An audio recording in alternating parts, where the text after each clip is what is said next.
Move on now to Islamabad, ready to welcome the Chinese President Xi Jinping in the coming hours. Chinese flags, welcome posters, lots of artwork all decorating Pakistan's capital. Xi is expected to announce a $46 billion energy and infrastructure deal with Pakistan. The centrepiece involves expanding what is being called a maritime Silk Road. China wants to link Pakistan's Gwadar port on the Arabian Sea with its far western Xinjiang province. The chairman of the Pakistan-China Institute spoke with CNN about the deal and what it will mean for Pakistan. This is something which is going to be a game changer for Pakistan, which also means that Pakistan is today the #1 priority in Chinese foreign policy in economic and strategic terms.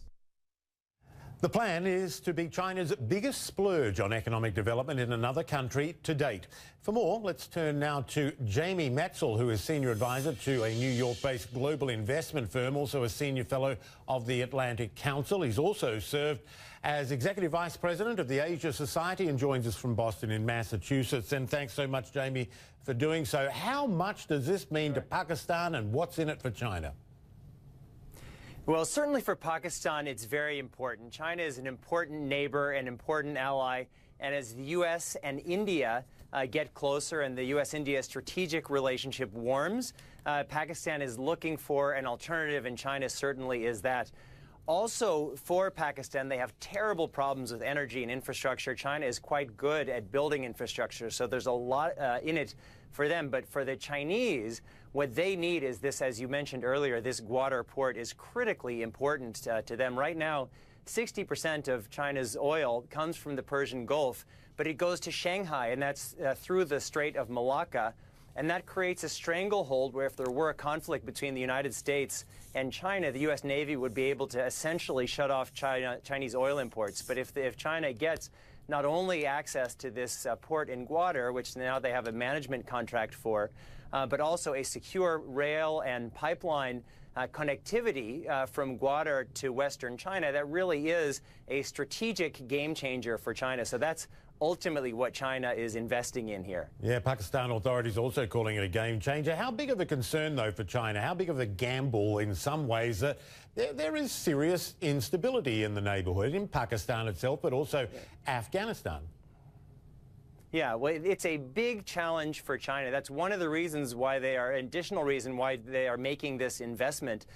Is if Pakistan can be more stabilized, if they can encourage Pakistan to play a more helpful role in Afghanistan, that could help stabilize Afghanistan, and that could have implications for China's Xinjiang province. The downside, though, is China is getting sucked into Pakistan's internal politics, and as the United States has learned painfully over past decades, that's a very dangerous place to be. The Gwadar port is in Baluchistan, and there's a separatist movement there, and so I would imagine that these rail lines, these pipelines are also, and the port itself, are also going to become appealing targets, and they're going to get potentially caught up in this internal strife within Pakistan, and that has to be a big worry for China, and that's why part of this deal is that Pakistan has promised to build a special security force to protect Chinese workers and Chinese interests in Pakistan. That's a very good point. U.S. officials quoted as saying that this all complements Washington's vision for the region. Do you buy that, given that the U.S. wanted its own Asia pivot and influence there? You know, you've got the two biggest economies in the world competing for Pakistan's eye, and one doing it with commerce and the other doing it with aid, basically.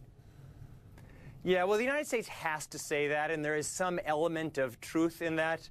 The U.S. has egg on its face right now because of its position on the Asia Infrastructure Investment Bank, which, as you know, Michael, the United States was against and now has softened. So certainly development in Pakistan is important for the United States, but there are a lot of elements of the China-Pakistan relationship which are, in fact, seeking to balance the growing relation between the United States and India, and not least of it is the military relationship between China and Pakistan. Pakistan is the biggest importer of Chinese arms, and China is now giving Pakistan $5 billion worth of submarines, which are very likely to be used. These aren't nuclear submarines, but these are conventional submarines, which will very likely be outfitted with nuclear weapons. So there's a lot of instability that will come from this, but there's also stability that will come from the economic development that greater interconnectivity of these economies will engender. We're right out of time, but I've got to ask you, India, going to love it, going to hate it?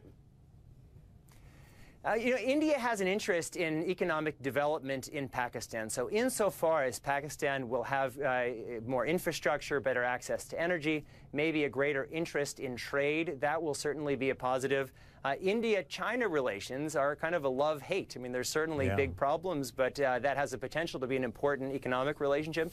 Maybe there could be a triangular relationship between the two, but China will use the Pakistan relationship as leverage. When things are going well with India, I think they'll tamp down on Pakistan. When things are going bad with India, then you could imagine that Pakistan would be emboldened to be more aggressive.